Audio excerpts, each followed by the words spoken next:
Let's prove the remaining part of the theorem. We have to show that this integral a to b absolute value is less than a to b integral absolute value f function dx. Okay. We have this one. What is the mod fx is equal to mod fx absolute value for all x belongs to F. We have this relation. The mod, you take mod of any real number plus minus that number is always greater. Now fx is that number. So fx absolute value plus minus fx. This is always greater than equal to 0. So it means if I consider this function is non-negative. Okay.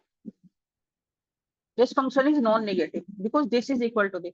By in last lecture, Riemann integration lecture 11, by that one, if function is non-negative and Riemann integrable, this integral is also non-negative. Now I can write this one. I can expand the integral over the functions. I have this one. Now same thing can be written by this one. You send this side on the right side, this part on the right side. Okay. Then what you have this one. I can write this by this way. Okay, plus minus a to b fx dx integral is less than a to b absolute to f integral. Okay. Then what is this?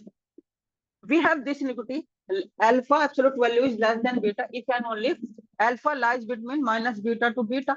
But this is nothing but plus minus alpha less than beta. So I can write this by this way. Okay. So this is done. Okay. This is done. So today's lecture up to this. If you have any problem related to this, you can comment on my YouTube channel. Like, share, comment, and subscribe my YouTube channel. Thank you very much for today's lecture. Thank you very much.